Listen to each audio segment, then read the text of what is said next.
Constructing your life is about much more than just building a bank account. Each week, join real estate entrepreneur and mindset coach Austin Linney as he interviews guests who are constructing their dream lives and impacting the world around them on a daily basis. If you're an entrepreneur or wanting to start a business, or you just want to hear motivating stories of how others have overcome the odds, you are in the right place. And now for your host, Austin Linney. Guys, welcome to Construct Your Life. Austin Linney here. And guys, I'm so excited about this. We have Gino Barbaro from Jake and Gino on here today to talk about life, investing, so many stuff. If you don't know who he is, he's going to tell you a little bit about who he is, but I'm just honored to have you on, and thank you so much for coming on, sir. Austin, thank you for having me on. And, to construct your life, I think the first question we all need to ask ourselves is, are you building your dream or are you building somebody else's dream? So let's start off with that question. Let that question marinate for a few seconds. And for me, I wish I had asked myself that question 15, 20 years ago. I didn't. I did what everyone else did. I had a pretty good job. I had a pretty comfortable lifestyle. I had a lot of kids. That probably separates me from the vast majority of Americans, but still, it was comfortable. Until the Great Recession comes, right? Everyone's freaking out about this pandemic. We really forget about what happened back in 2008. And for me, that was the eye-opening experience. I think I was living my dad's dream because I owned the restaurant. I bought a restaurant back in 1994 with my family. I operated it for, I got out of it myself personally in 2016. We just sold it about 3 or 4 months ago. But for me, I loved the first 10 or 15 years because I felt like I was an entrepreneur. I sadly mistaken that I wasn't. I had a great paying job for the first 10 or 15 years. I had a great business, great product, but I was a slave to it, right? My lifestyle was not affording my business. My business was actually paying for my lifestyle, which I didn't want at the time, right? Because I was working weekends. I was working Saturdays and Sundays. I was working holidays, Christmas Eve, Easter. And after a while, it takes a toll on you. But I was brought up with that immigrant mentality that, you just got to work hard and that's the way life is. And that's what I did for 15 years. I had an amazing wife. I've got 6 kids. She never said to me, you know what, you can't work this holiday. She just knew that I had to pay the bills. She was financially free when we got married. So she didn't have to worry about that. I had to worry about that. But for me, I had those limiting beliefs of this is what I need to do. And this is what I like. And I love the real estate. I love the restaurant until the 2008 comes. And then all of a sudden you've got delivery services, you've got the internet, you've got Instagram, and all of a sudden everything starts taking over. And as a small business owner, you have to challenge yourself and say, what's going on? And this is another massive shift right now. And, with technology, when the internet and online right now, I homeschool my kids. So everyone's freaking out about homeschooling their kids and it's a wholly different lifestyle. It's not easy, but it's simple to do it. And I think if people out there say to themselves, I need to invest a couple hours a day, every day into my family. And if you can do it, promise me. I'll promise you for the last 20 years that we've been homeschooling our kids. We love it.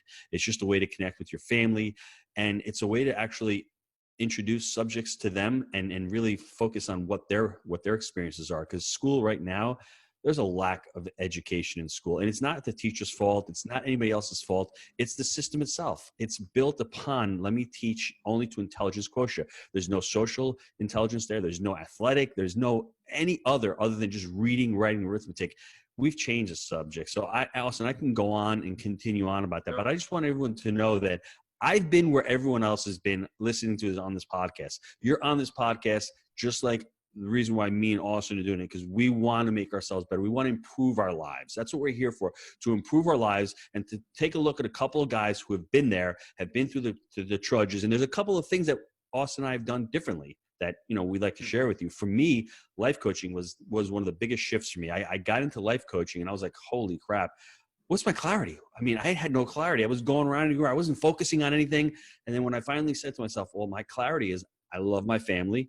Let me see if I can start a business with my immediate family, my wife and my kids. I started with Gino's family. I started shooting cooking videos. I started going down to the garden and growing. I wrote a cookbook. I started selling physical products. I love that business. I just didn't know how to monetize it because I wasn't a business person. I didn't have any coaching on that. I met Jake back in 2011 while I was on that journey. And Jake's like, hey, let's do real estate. I'm like, dude, let's go. He moves down to Knoxville, Tennessee in 2011.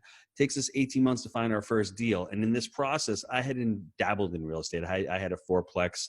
I had a couple of bad deals that went my way. I did go get coaching, though. Everyone out there, education times action equals results. You need to go out and educate yourself on what you're doing. That learning curve will be dramatically cut. And when opportunity appears, like Jake, in my instance, he goes down to Knoxville, Tennessee, where there's a bunch of deals down there.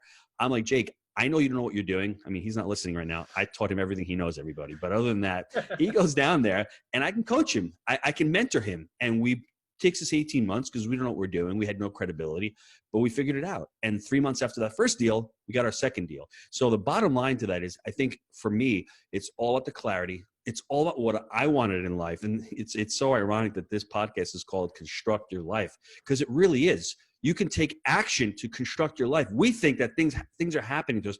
Well, the pandemic is happening. What are you doing right now?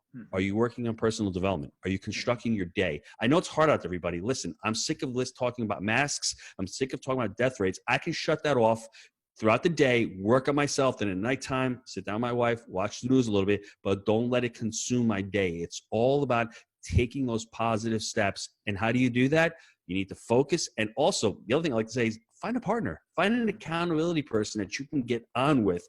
Like right now, I consider this a mastermind. Me and Austin are just talking about real estate and just sharing our journey, and we're expressing our ideas. And all of a sudden, at the end of this call, I'm going to feel energized. I'm going to want to work for the rest of the day. That's what it's all about. Whether you're joining a mastermind, a coaching community, whether you're partnering with somebody, all that energy you need to feel yourself, to power yourself throughout the day, because it is going to be tough. You're going to hear a lot of negative stuff, and we are all geared towards listening to that negative stuff, right? But it's when you have partners and when you have clarity and when you have a mission and you have purpose and when you have core values, all these things that are built up over time and experience, they're not going to affect you as much. You're going to be like, you know what? It's been a crappy day. Let's lock and load for tomorrow. No, and you're 100%. There's a lot of stuff there. I know that. It's amazing. I throw a lot of stuff at you. So No. It was all good. True story. A lot of my mentors are in GoBundance, which you're a part of. My guys are doubling down on family and doubling down on personal development and doubling down on learning new skills. And what they're doing is, when we get out of this, whenever it is, their foundation for the life of how it's going to work is going to be so much stronger, right? And that's what we're talking about here. And Jamie Gruber made a great point to me when we were talking the other day. Everything that's happening right now in real estate or just in the world was going to happen in 10 years. COVID just brought it to today. And what people are realizing is maybe you don't need 9 hours to work every day. Maybe you can double down, focus, spend that time with your family, because what you're doing is you're choosing your own happiness. And then so what you're doing is, when you do show up to work or in your environment, you'll be that much better for it. Yeah. Yep. I agree 100%. For sure. So when you started out, I love it. You're like, Jake, just go down there. We're going to figure it out. And what I think is not talked about enough, because you don't know this about me, but it took 7 years and 9 bad deals to buy my first property.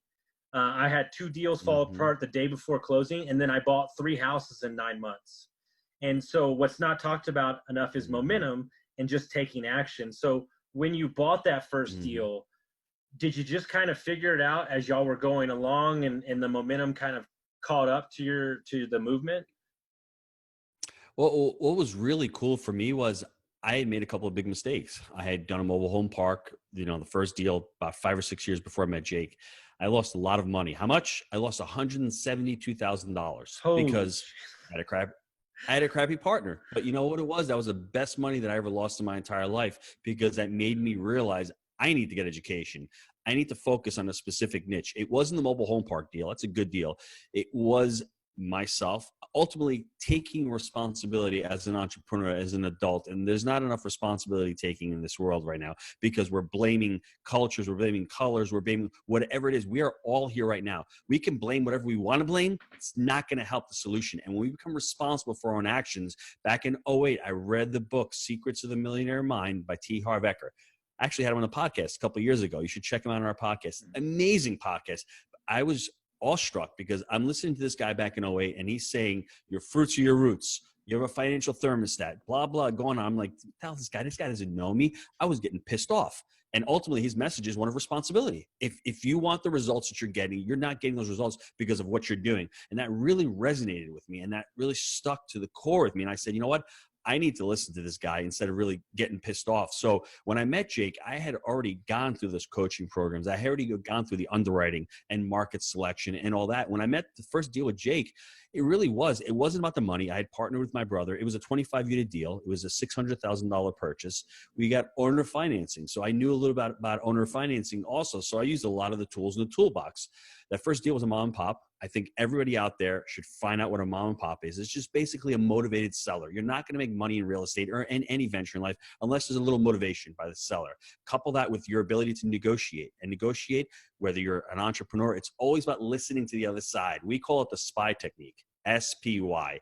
The seller, number one, the property, number two, and you, number three. Let me go through those really quick. When you're looking at a deal, you always want to talk to the seller. Hey, Austin, I see you've got this property. Why are you selling? Tell me what's going on with the property. What is your motivation? What are you going to do with the money, Austin? You need to go fact find and find out how you can solve Austin's problem. What we typically do is we don't care about Austin. We care about ourselves. And we think, what's the best price we can get it for? You know, sometimes Austin just wants to sell his property because he's got a headache and he's got to move out of state. He's not worried about getting the highest price. So that's what people are always concerned with in real estate. All they think about is themselves. For this first deal, we had two owners. They were burned out. They were old. They had weekly renters. They had health conditions. They just wanted out of this property. They had owned it for a while. And we, on our first deal, bought it for $600,000. We probably could have negotiated a better price, but we were just ecstatic. We were thrilled. We finally found something that worked. But the great thing about it was it had the owner financing, so we gave up a little bit on the price. We probably could have gotten some more repair credits on your first one. Don't worry about making mistakes on the first one. It's just all about executing and figuring out the framework. And if we had a Jake and Gino community, it would have been a lot easier because we created the buy right, the manage right, and the finance right, our 3-step proprietary framework from that first deal and from that second deal and from our subsequent deals. We didn't have any of that framework. We were just going by the seat of our pants. But we realized once you do your first deal, document everything and figure out what you did right, what you did wrong, and then approach the second deal just like the first with more, I guess, information. And the other thing is, as you have your second deal, you're going to have more of a team. We only had a real estate broker on our first deal. We barely got an inspector in. We found the title company. On the second deal, you're going to have all those team members. They're going to help you out.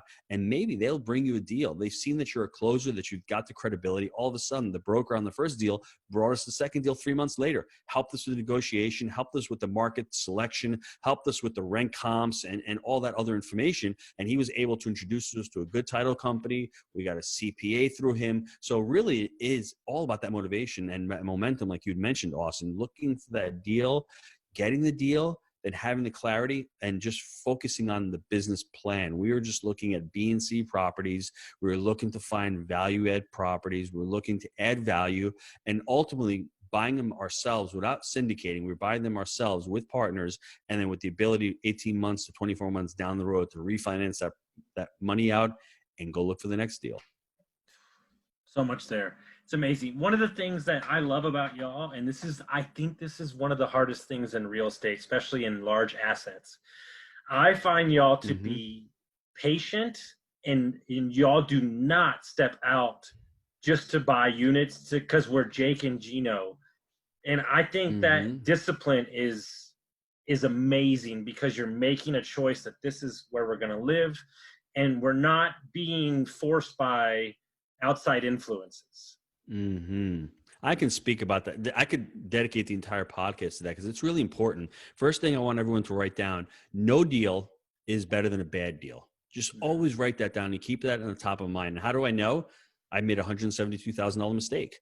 Now, I look back at that. It wasn't a mistake. Thank God I did it because I doubled down on my education. But it's really important. The second thing is, ego and blind spots. Ray Dalio talks about that. You really have to extract your ego out of every situation. And when you're looking at a deal or you're looking at anything in life, I want you to analyze it analytically. I want you to analyze it emotionally. And I want you to analyze it logically. And if you lead with emotions, you're going to make a lot of mistakes. And that's what's going on in the country right now. You see emotions are flying. No one's really using logic. We were supposed to flatten the curve, right? We flattened the curve. Now, that was the whole thing. Now, deaths are going down. Now, the emotions are a lot of people are getting it. But let's look at that. Are a lot of people getting it? Are hospitals really being overcrowded? That's what we were trying to stop. So in the business world, if you get your emotions and you fall in love with the property, I say fall in love with the numbers. You have to fall in love with the numbers, and that makes sense. And then once you fall in love with that, you obviously need your emotions in play to get really excited about the deal, but don't lead with that. Use those three on there. And for me, the most important thing that I've learned is don't scale up and don't build a business and try to scale up unless you have a reason to. I mean, a lot of people are comfortable with 100 units and they see their friends, they have thousands of units on Instagram. Don't worry about them. Worry about yourself. Do you. If you're comfortable with 100 units and you're making $100 a month per door and you're bringing in $10,000 a month in net cash flow and you feel really comfortable, great. I know at one point, most entrepreneurs are going to get bored with that and they're going to want to grow. And there's nothing wrong with that. Just assess what's going on in your life and see if you want to. I had the same thing with Jake at about 650 units. We're like, you know what? We're stuck. What should we do? At that inflection point, all of a sudden we had to hire a regional manager on to alleviate some of the work that Jake had to do. He was still property managing it, but you have to start growing and taking those incremental steps. That's what life is all about, taking those incremental steps. And just one more quote. I mean, I think everyone needs to write this quote down because it's truly important.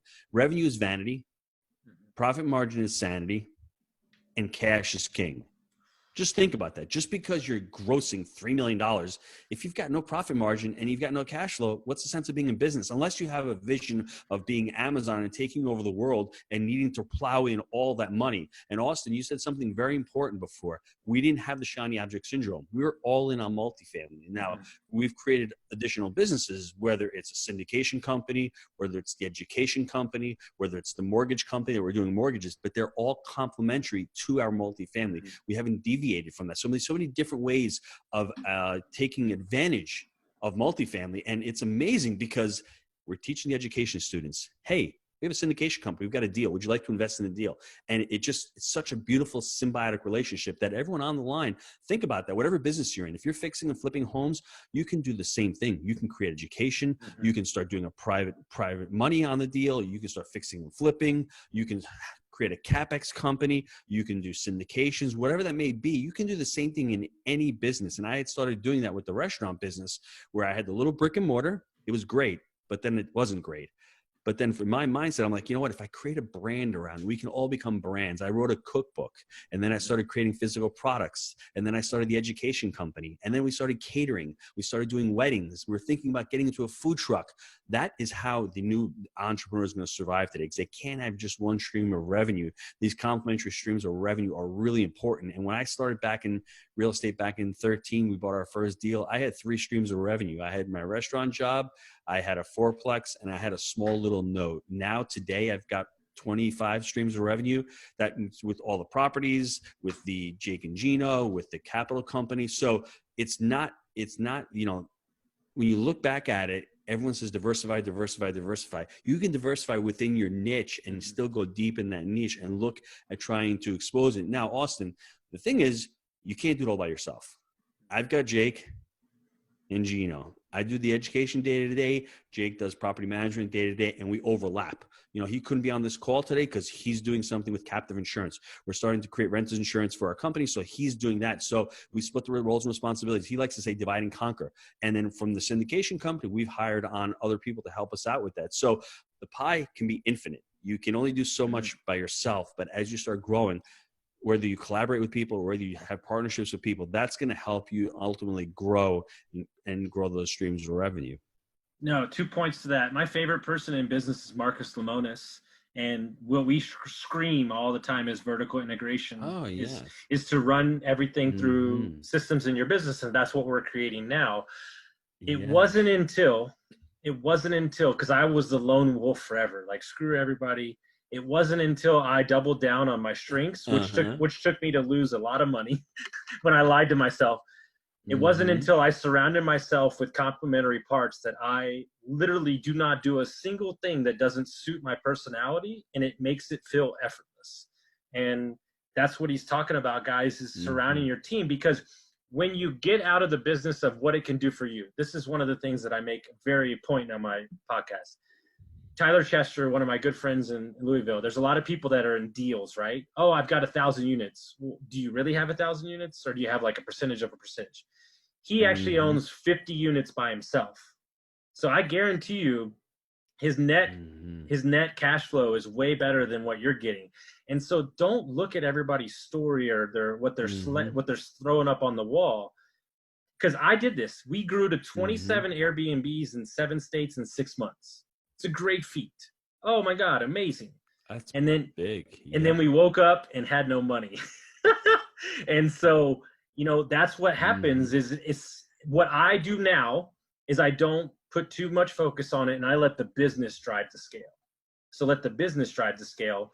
Don't do it the Mm-hmm. other way around just because you want to, right? And I think that's super important for I people. And agree. and and what I like about y'all is, and what I find so humbling is the amount of, and talk about this, the amount of detail slash just straight compassion and nice. It's really hard to put into words how great it is. If you haven't been to one of their events, guys, it's second to none.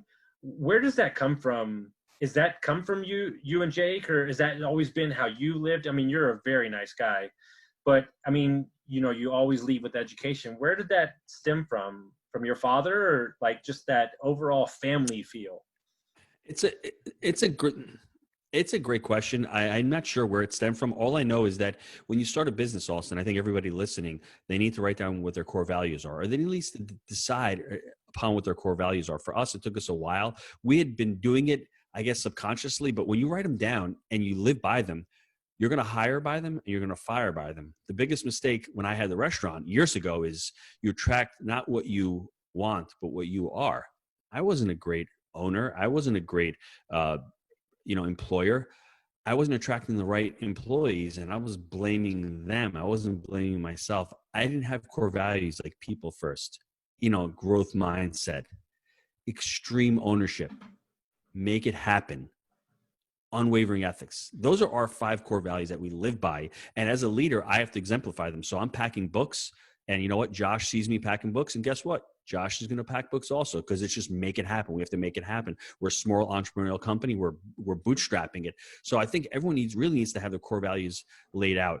And for me, it's amazing. I love getting emails from students when they close deals or when they quit their job. So for me, it's a dopamine effect. So I like to help people out. And I've learned as an entrepreneur, and this is really counterintuitive, once you become financially free and you don't need to do something and you're out there helping people and you help more people and you help more people, you'll make more money.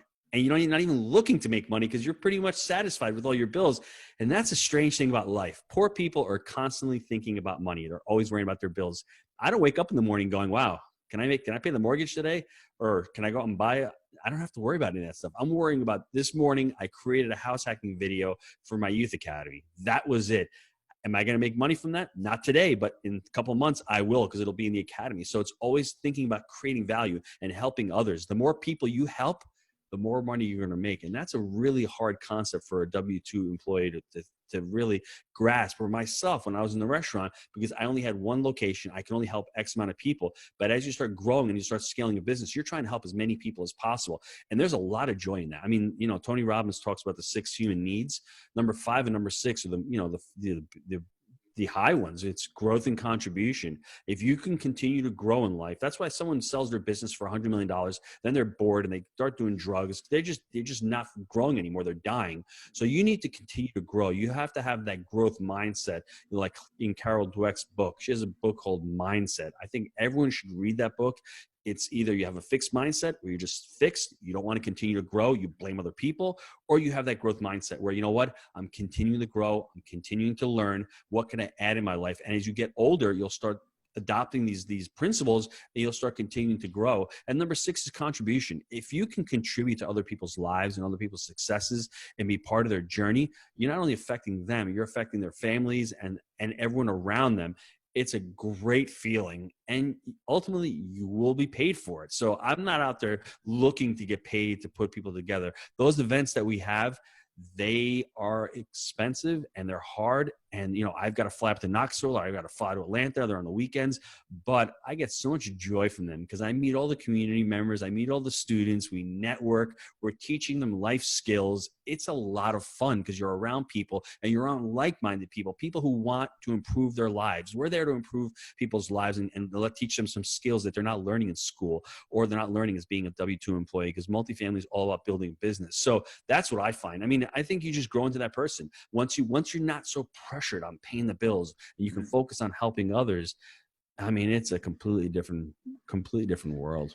I couldn't agree more. And we don't need to go into my life because the podcast knows it. But the last 90 days, I basically put my life in an incinerator and blew it up every which way at 38 years old, and have changed everything. But I am the happiest I've ever been. And what people don't understand is if I can be happy now, imagine how happy I'm going to be later down the road. And what that started with was pure, deep self-reflection on who I was as a person, which wasn't a bad guy, but just needed to be better, right? And so talk about the steps that it takes. If we have, my audience is a little younger, newer. If you're starting out, right, and you don't know what personal development is, or you're starting in investing, what are the steps that they need to take in order to create this mindset, create this community, this, find the right partner, right? I've got a lot of guys that are doing it on their own. They're looking for a partner, stuff like that. Kind of just talk about that because I know you're heavy into the personal development side. So for me, the first thing I'm actually going to pitch our youth academy. I really think it's about education. It's an inexpensive product. It's made for young adults and for parents to teach their kids all about it.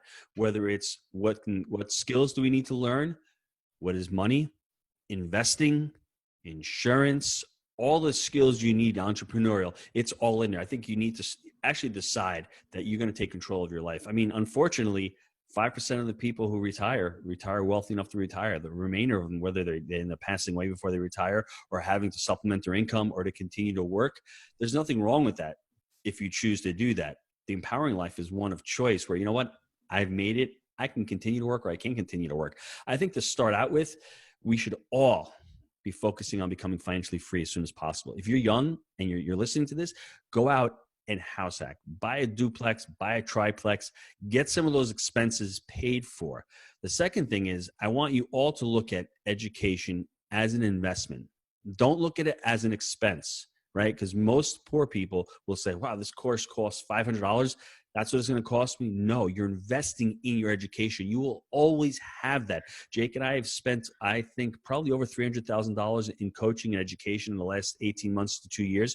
We've never scaled a business before. We needed to hire scale-up coaches. We've never been these amazing public speakers. We have to become better speakers, right? We've never done marketing before. We have to learn how to do marketing. These are all things that I've invested in. And, if it makes you money, it costs you nothing ultimately. So I really honed in on that. That makes so much sense to me now. Whereas when I was in my 20s and 30s, all I thought about was making money and going out and spending it. I challenge you. Think about ways to become financially free, because once your bills are paid, even if you have a living cost, then you have the choice to do other things. I think the next thing, Austin, is have a seek to serve mentality. You can either go out to find a mentor, you can either pay to play, or you can seek to serve. One of two ways. I'm paying right now because I can't seek as much, but I was seeking in the beginning. I was out there helping people, whether it was underwriting deals, whether it was walking properties, whether it was teaching people how to do QuickBooks, whatever that may be, whatever your skill set is, go out there and help others and try to add value to other people's lives. And as you do that, all of a sudden people are going to see the value in you and they're going to want to give back to you. So those are my high level points. If I'd gone back to when I was 30 years old, I really wish I'd focus on really becoming financially free. Once you do that, once you pay your bills off, for us right now, Jake and I were having a battle. He just paid off his personal residence. He's done. He has zero personal debt. I've got a small mortgage left on my house, $200,000. That's the only personal debt that I have. So for us, really learn the difference between personal debt and business debt. And the other thing I would say, I could continue on. I love this topic. Really create a budget for yourself. And for me, when you're younger, don't have that instant gratification. If you can put off certain purchases and you can save for those purchases and not build up that personal debt, because you want to have the money set aside to buy assets. That's what you want to do. Us as the middle class, I'm sure you're prone to this and you've done this before. We were always taught to save for an event. Hey, Gino, great. I have 6 kids. Each one of them's got to have their own college savings fund. That is for the middle class. Nothing wrong with that. But what about if you buy 6 different assets or one asset like I did? My daughter's a senior in college. She's paid for. I've got a house right now that's getting, I know that first 25 unit property, we're netting $6,000 a month. My share is $2,000 a month. That's enough to pay for college for each child. And I'm going to continue to hold that asset.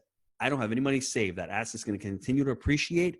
The principal payment's getting paid down, and it's paying for my college. So that's the difference, mind shift that you can have by investing in yourself, that one asset. So for me, adopting that middle-class mindset is something that we really need to shatter, and we can all do that. It's really learning how to become an investor and learning how to invest in yourself. No, the buying the property for college is, I think, the greatest thing. I think I heard Brandon Turner talk about that. It's amazing. You're the perfect I haven't dropped this on a lot of people. You're the perfect person because I have a theory I'm working on. I meet these 20-year-olds and these 18-year-olds and 24-year-olds that have like 60, 100. Look at Dave Tupin. These guys that are friends of mine. They just blow me away, right? And then you meet a 35-year-old that was a doctor forever, and maybe it's taken him 2 years to buy a property. He's still learning. I'd love for you to talk about this. I feel like their lack of knowledge and they're not knowing almost gets them in the door quicker. And then they wake up a year later and they're like, oh my God, look at all these units. And then you have the older gentleman or the older woman that has so much context around their life or mortgages and all these things. Like, have you noticed that in your education? Like these guys just kind of take the action? Well, there's a lot. That's another topic for an entire podcast. I think if you just look at the immigrants that are immigrating from America, my family, my mom, my dad, they barely finished high school, but they had clarity. They worked really hard and they reinvested and they took control of their spending habits. They didn't have huge spending habits. They lived well within their means and they saved, right? Savers are getting punished right now, but we're not talking about saving money for a rainy day. We're talking about saving money to buy assets. And that's what my parents did. I know a lot of Italian immigrants that, like I said, can barely read and write, but they own thousands and thousands of apartment units. They own very successful businesses. I think that's the difference between the average investor here and someone who's really hungry. They were really hungry and they didn't have any preconceived limiting beliefs of, oh, well, you can't really do it in America. People are coming here because there's still so much opportunity in this country. And I think when you see the successful doctor or the successful lawyer and they're not successful, it's because number one, they have no plan. Right? They have no budget. And number two, they may be fearful that getting into it, they may make a mistake. It's the fixed mindset again. I'm really smart.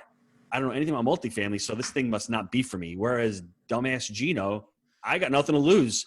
I'm screwed here at the restaurant. If I don't figure something else out, what am I going to do for the next 20 years? I need to do something. So I had the motivation. I was moving away from pain. Robbins talks about it. Move away from pain or move towards pleasure. That doctor may not be moving away from pain. He may be just comfortable enough that he doesn't need a change in his life. But you know what? Guess what? Let's say the doctor loses his finger, or during the pandemic for 3 months, all of a sudden they can't operate because their only elective surgeries are not going on. Then he's got a lot of pain. Then something happens. Then a shift happens in your life. And we all need that shift to occur. Mine was the Great Recession of 2008. That's why I say the pandemic of 2020 may be an amazing opportunity for everyone listening on this podcast. Let's reevaluate our lives. Let's construct our lives and let's see what we can do better. If you're a doctor out there, I'm not saying you need to go and buy deals yourself, but maybe you go into a limited partnership where you find other people and you start investing in syndications and you have passive income working for you that way. You still need to learn the business. You still need to do a lot of the work, but hey, it's being proactive. And it's an interesting question because I think immigrants, for the most part, do very well here. They come here, they work really hard. They have a plan. Their plan is real simple. Work 7 days a week, save as much money, buy a house, rinse, repeat. Not rocket science, right? And they really control their spending habits. They have their own internal budget. And I think the other thing is that my parents, that they lacked so much in Italy when they came here. This was like amazing, right? I don't have to grow food. I can go to the store and buy food. I mean, I don't have to wash clothes by hand. I have a washing machine. I mean, these things sound really stupid right now, but a lot of parts of the world are like these basic, simple tasks that we take for granted. Everyone says we're so busy. Really, go grow potatoes for 8 months, and when the crops don't fail, you got nothing to eat. Those are problems, my friend. Not the problems we have. Oh, I got to go pick up my dry cleaning. Oh, you're having somebody dry clean. Oh, somebody's cutting the grass. Oh, so you're washing your car. We're busy because we think we're busy because we're on Facebook all the time. We're not constructing our life. We're wasting time. We're not working towards our plan. We don't have a plan. That's the problem. Immigrants have a plan, and the plan's been working for generations. And more importantly, you're surrounded by people that aren't pushing you because they're the ones giving excuses as well. It's not until you get around guys like you, Matty A, Templeton Walker, who I work with, that they don't give you a room to breathe. And you have to have that conversation where it's like, when I joined M1 and I had to put my finances on paper, was like, you want to talk about standing up naked, right? And like in front of a room of 40 people. That's right. But it was the same thing with drugs and alcohol with me. It wasn't until you bring those into the light that they don't control you anymore. And you're owning them and you're setting forth a plan, right? And so I live on this code where I think, and you can say what you want about it, doesn't matter. It's just a saying I say. But I think goals are BS, because I think goals are for somebody else. I think a lot of the times, if you live your life on intention, right? My intention is I wake up every day. I want to be healthy. I want to support the people around me. I want to be a good boss, and I want to uplift the people around me. If you're living in that world, then you can't be touched. You can't be touched, because guess what? I would imagine 2020 messed up a lot of people's goals. That's right. You know what I'm saying? So I agree. And there's a couple of things to that. I think the first thing, what you said with your peer group, your expectations of your peer group is going to lead to your success. If your peer group expects a lot from you, then you're going to perform. If you're an M1 or you're in a Go Abundance, guess what? They're all high performers. You're going to have to either perform well with them or you're going to drop out, right? And I think the second thing is, we all have to worry about with this trap of getting to therapy versus coaching. Therapy may be great. When someone has some serious problems, it's okay to look in the past. The problem with therapy is you keep going back. Do some research on NLP, neuro-linguistic programming. You keep going back. You keep reliving those memories, right? You don't want to keep doing that because that's the only picture you see in your mind. Create new pictures for yourself. Create pictures of success for yourself. Go into the future, and let's start talking about the future pacing. Now, as far as goals go, I don't know if I would have been able to do this without goals. I think I look at goals differently. Goals are important. They are just the results. You need to create systems or processes to reach those goals. Let me give you an example. I'm going to buy a 100-unit property by the end of this year. Great. That's a goal. That may be an overarching, overachieving goal, but what are the processes, the systems you need to do? Well, the race to 80. I need to underwrite 80 deals before I can find one good deal. So if I'm going to do it in 52 weeks, I need to be underwriting an average of 2 deals a week to get to that goal of 80 to be able to close. Are you doing that? If you're not doing that, then that goal means nothing. You need to fall in love with the system and the process to achieve the goal. And ultimately, a goal is only there for you to grow into the person that you need to become to hit that goal. Because guess what? Once you've got the 100 units, what's next? The next goal, to grow into a different person. The next 5 income streams. Well, what do you need to do to become that person? That's all the goals are there for. They're just results, right? And they're lagging success of what's going on. It may take you 18 months to hit that first goal. That's okay. But as long as you fall in love with the system and the process and continue to work and continue to enjoy it, you're going to ultimately hit your goals. Yeah, one of the greatest quotes I've heard, and I live by it: married to the process, divorced from the results. And I like that. I'm going to write that down, dude. Yeah, I'm stealing that from you, right? That's okay. And what Ed Milet said it. Ed Milet said it. And this is what I tell my friends. 2020 version of Austin Linney doesn't stand a chance to walk through the door for 2021. And you have to be a crisis to get to the next best version of yourself. And every day that you step into who you are, I tell you what did it for me. The guy I was 6 months ago, you wouldn't have liked him. I had a version of myself. We called him Tasmanian Devil. He got in the room, but he was a little too crazy. And so what I did with my coach is we created a character. Who do you want to be 10 years from now? And that guy was Clint Eastwood with the cigarette and the hat. And that guy was confident. And he didn't search for deals. He was confident in who he was. And when I stepped into networking events as that character, I just became that person. And that guy and that character that didn't serve me went away. Well, what happened is that new energy attracted the right type of people in my life. And that's what people don't talk about enough, you know? Well, it's funny you say that. They're anchoring yourself. You're putting yourself into state. You're doing some NLP techniques, which is really important. And I think the fact that you're working with your physiology. If you want to be depressed, you're not depressed. You do depressed. If you want to be happy, you do happy. How do you do happy? You stand up, shoulders back, look at the camera, smile. And that smile triggers something, and breathe, right? And think clearly. That'll put a smile on your face right now. You'll be happier. I'm not saying if you're thoroughly depressed, it's going to work, but practice that every day. Because we practice depressed every day. We practice about looking for bad news all the time. And what happens? We start doing that bad news. We don't have to do that. We can actually, like you say, construct your life. Construct your life by constructing your thoughts and constructing those powerful, positive, empowering actions. 1,000%. When I coach people, right? And they're having a rough time, if you notice their head's always down, I get them. If you look at Tony Robbins on stage, Tony Robbins is always up here. And here's the deal. We do things, we make a joke. It's a joke between all the investors in Arizona. I dare you to get on a jet ski and be unhappy. You can't do it. And so it's the concept in life, it's the concept in life. Smile, project. There was a quote yesterday I read, be so damn happy that negative people don't want to talk to you. Great. Perfect. That's amazing. Get out of my life. Thank you very much. And so we'll finish up here. Yeah, we'll finish up here. I want to talk because what I think is important and what I inspire to be anybody that I care about. And I think GoBundance is a great, literally just a foundation for this. All the guys, meaning you, Matty A, all the dudes we never talk about real estate. And what inspires me and what I model towards is who they are as fathers and who they are as a family man. So talk about that kind of that whole life, millionaire kind of style. Well, I think when you are out there and you're getting married, you just have to have proper expectations with your significant other. When I got married to my wife, I knew that she wanted to stay home and have a family. So that was great. If she wanted to be a career woman and not have kids, that might have been tough for me. So maybe that would have been the right choice, but I knew she wanted them. And for me, I just started having kids and I love the process. I love my children. They're we homeschool the kids. So they're always around. I can't get rid of them. Right. And I don't want to get rid of them. I make a joke that this past January, we had a buy right boot camp in Atlanta.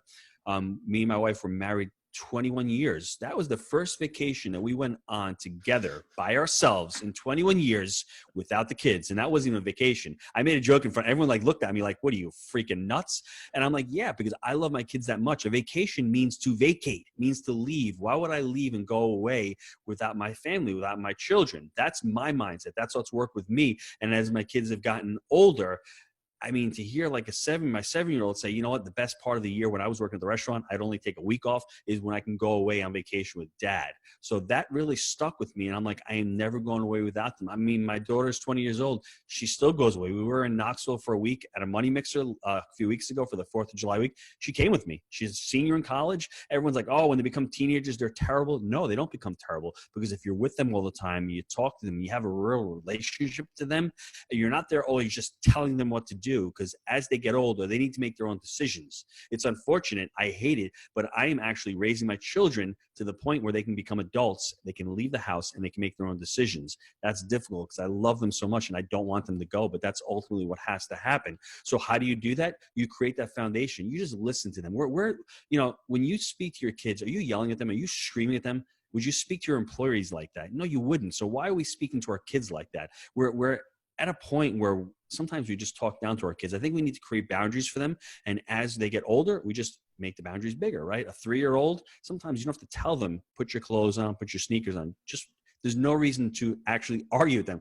Just do it. As they get older, maybe you have different conversations with them. But I just think as a parent, just being there and not always having to tell them what to do. Sometimes you don't have the answers. That's important. And I think, Austin, the last thing is, just be vulnerable with your kids. We make mistakes. And if they see that we're making mistakes, that we're human, that's okay. They're like, oh, well, dad screwed up, and it's funny. We joke about it, but I try to be as transparent as possible because I've made a lot of mistakes with them. And I don't want them to think that I'm the all perfect and I know it all because I don't know it all. And I can actually learn a lot of stuff from my kids. So, when you make a mistake, hey, say you're sorry to them. they'll really appreciate that. Mhm. And they'll know that they'll come to you next time about it. It's not just telling them what to do. You can guide them. You can let them figure it out. You're there to help them out if they have any questions. But at the end of the day, they've got to figure it out for themselves also.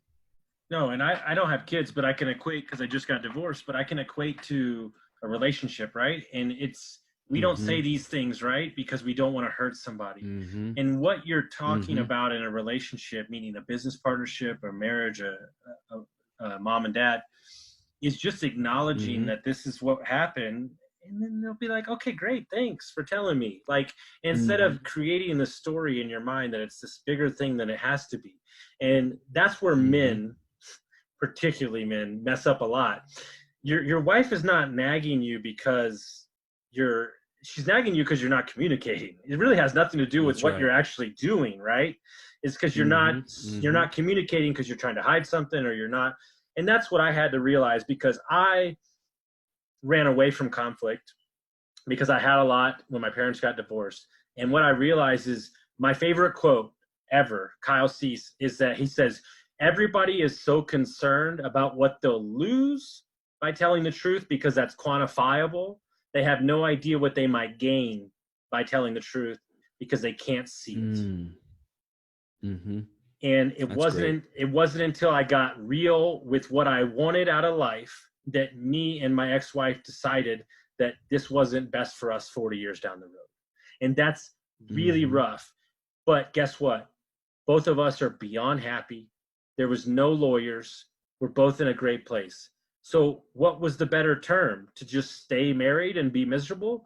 No, you have to step up, whether you're a parent, a business partner, and you have to say what you want. And it's not until you take ownership that you won't let that, let your truth be told, right? And that's what people don't get. They want to keep it. And by keeping it, it's just carrying the bandwidth in your mind that's going to just tear you up over and over again. I agree. So I want to tell this story because I have to tell this story. So the first ever podcast I ever heard on Bigger Pockets, everybody knows Bigger Pockets, please. It's ridiculous. But was y'all, and I told this before we got started, was Jake and Gino. And I was 20 years as a what do we call ourselves? Warriors. I worked in the restaurant business from 17 to 36. And it's two things that happened to me. The Jake and that podcast was like, you were like, I'm in the restaurant business. I got to get the F out of here as quick as possible. And that's when I was like, I don't think I'm going to open a restaurant. I think I'm going to get into real estate. And then I got handed Rich Dad, Poor Dad at 17. So I just want to personally, while it's recorded, thank you.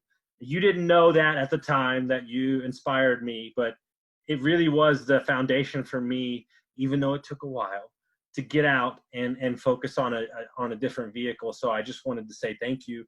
That interview was probably one of the first times I heard about personal development as well too. And I just, I appreciated the banter because Jake's a little crazy. Jake calls it like he sees it, right? And I just saw that great yin and yang in your relationship. So I just wanted to tell you, I told you that story in Nashville too, but I just had to say it on the podcast. So what prompted you from doing it? You're someone who's been doing it for 20 years, and that's got to be our limiting belief where this is all I know, this is all I want to do. So that's a hard choice. You have no idea. You get to a point, and I'm not kidding when I say this, and I'm not trying to boast. So this is not me being ego. I am amazing at waiting tables and bartending. Like, we're talking about top 1%. Like, I know every wine. I've been to France. I've been to California. I know every whiskey that exists on the planet. I know everything. While it was grown there, you're surrounded by people that don't challenge you. And you get in this comfort zone where you can't leave the money. I was making ridiculous money, but I was miserable. I missed every Mother's Day, every holiday. And you're working for people that frankly are assholes that don't give a shit about you. What did it for me was this. And we don't need to talk about who it was, but I came into this job and I created a drink program that took the projected sales from $750,000 to $2.1 million. Like, that's my drinks gained $1.2 million. I asked for an $8,000 raise to get to just a decent number, not even like 50 grand. I was at 42,000 and they told me no. Wow. I was out. So Austin, let's look at it this way. Going forward, everybody, what Austin should have done was you are generating, what was the number in the beginning? Like the 750 was the quota, and we did 2.1 million. So what Austin should have said was, you're doing 750 right now. If I get you to $1.5 million, give me 10% of the profit. If I get to 2.5, give me an additional 10% on the front end with the expectation. Those people probably would have said, this guy's not going to get it, but you know what, we'll do it anyway. So responsibility wise, Austin can look back and say, that was my mistake. You didn't know that's something that Jay Abraham teaches as far as creating your value. And like you said, you didn't know to ask. A lot of us don't know to ask that question. So when the employer sees that, hey, I mean, you're just working for me, but on the front end, if you can set those expectations, and that goes to being a partner also. What are your expectations with your partners? Jake and I, we both work like crazy. Like I said, that's the expectation. I've got to sign a document now. I've got to go to the bank and notarize it. I can't make him wait for that. That's on me to do that. So that's a really huge learning lesson where you guys, when you're creating value for somebody, don't be afraid to ask. The worst thing they can say is no, and then you move on, correct?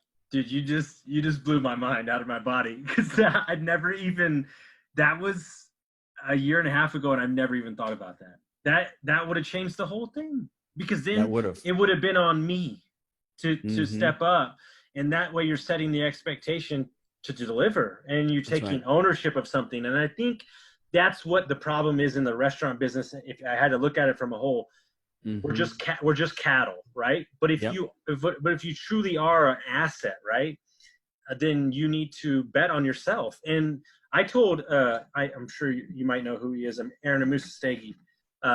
When I got laid off from my private equity job in March, we always have to have the answer, right?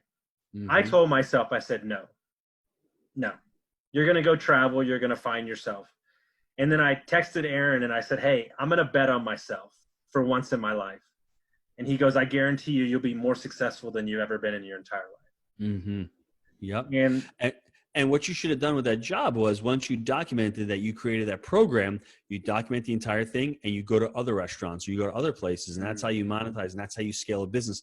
But I would not have known to do that 10 years ago, right? And that's how you create your value.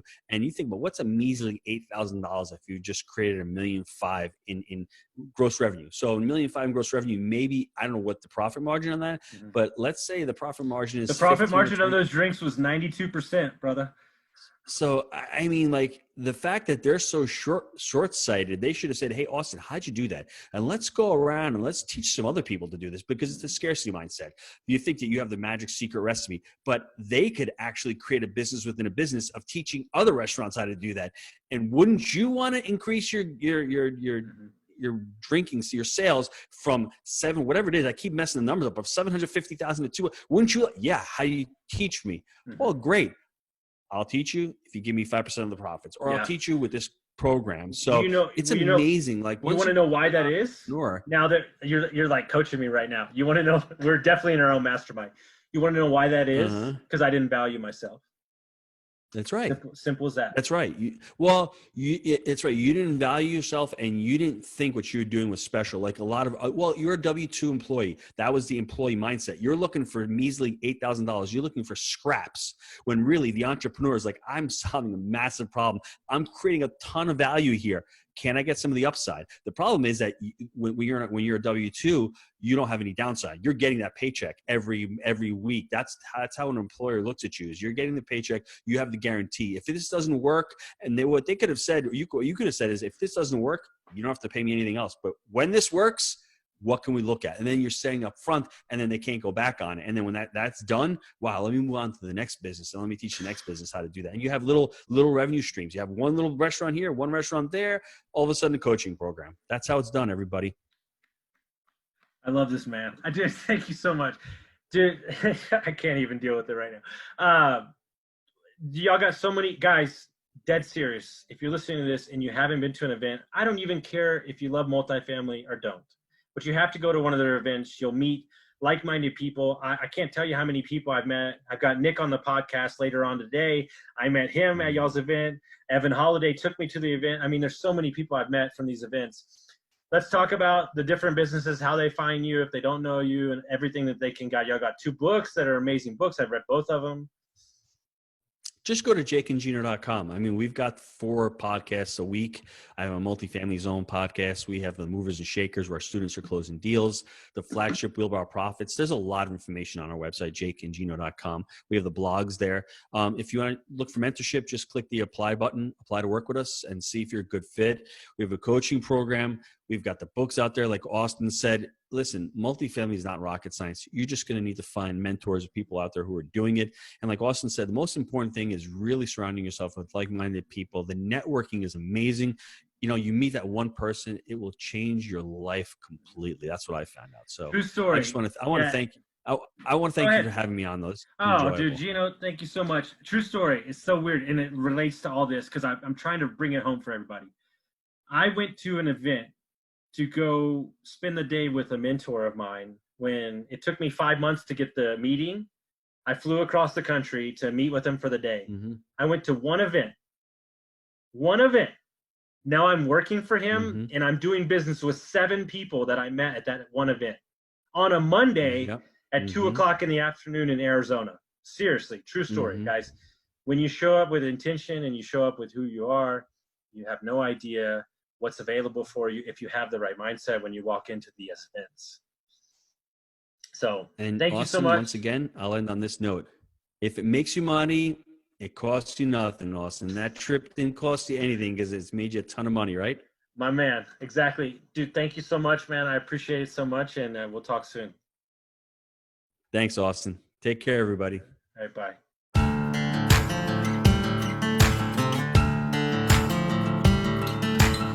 Thank you for listening to Construct Your Life with Austin Linney. If you enjoyed this episode, be sure to rate, review, subscribe, and pay it forward by sharing with a friend.